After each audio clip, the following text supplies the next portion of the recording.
Thank you, Chairman McCormick, Ranking Member Rosen, and distinguished members of this committee. I'm grateful to appear before you today.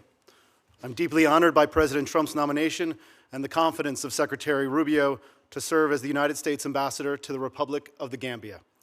If confirmed, I pledge to advance American interests, strengthen our bilateral partnership, and represent the values that define our nation.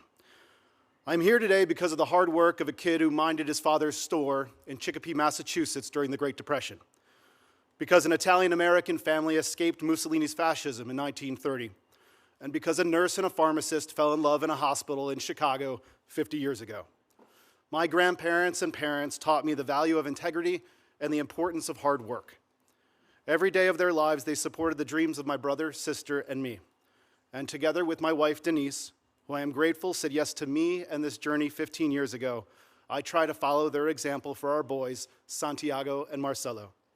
They are here today to watch their dad participate in the constitutional process of the country that gave the Stakowitzes, the Sochas, and the Bonavitas the home we all love so much. I have been privileged to represent the United States in 12 countries across 4 continents, dedicating a third of my career to strengthening U.S. relationships in Africa. I have spent most of that career sharing the American story with foreign audiences, alongside my outstanding Foreign Service colleagues and our interagency partners. While I am clear-eyed about the security challenges I witnessed in Nigeria and Somalia, the majority of African voices I heard were positive regarding Africa's future. The Gambia stands as an example of democratic transformation in West Africa. In 2016, after 22 years of authoritarian rule, the Gambian people courageously voted for and achieved the country's first democratic transition of power since independence. The Gambia's progress serves as a positive example of what is possible. If confirmed, I will have no higher priority in the Gambia than the safety and security of U.S. citizens. This includes our mission team doing extraordinary work in Banjul and the Peace Corps volunteers who serve in communities across the country. Their dedication and professionalism, alongside that of our locally employed staff, advance American interests every day.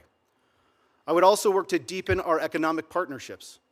The Gambia's strategic location on the Atlantic coast, its deep water port and river, presents significant opportunities for American investment. I would advocate for American businesses in the Gambia, work to remove non-tariff barriers, and promote an environment where American enterprise can create jobs and advance prosperity for both our countries. In addition, I would prioritize American security interests. The Gambia has proven itself a reliable partner in combating transnational threats. It contributes troops to peacekeeping missions and has consistently supported U.S. positions in international fora. If confirmed, I would work with the Gambia to assume an increasingly active role in advancing regional peace and security. The challenges facing the Gambia are significant. Poverty remains widespread. Youth unemployment drives irregular migration. The Gambian government faces severe resource constraints. These challenges create vulnerabilities that our strategic competitors, particularly China, are eager to exploit. The United States supports the Gambia because we believe in the Gambian people's right to determine their own future, to live in dignity and freedom, and to build prosperity through democratic governance and economic prosperity. This, if confirmed, is the partnership I seek to advance. Thank you for your consideration. I look forward to your questions. Thank you, Mr. Socha. So we're going to now begin questions from the members of the committee. I'm going to defer my questions for now and turn to Senator Daines. Chair McCormick, thank you. Mr. Anderson, because of the Trump administration and ASEAN's collaboration last year, we saw a peace agreement between Thailand and Cambodia that stopped a bloody border clash. You alluded to that in your testimony.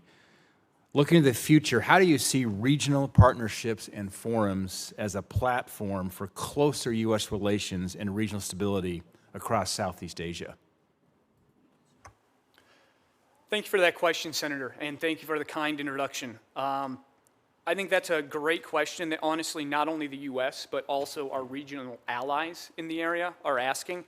Obviously, ASEAN is a significant regional partner, and I look forward to working with Ambassador Kim to really advance those priorities.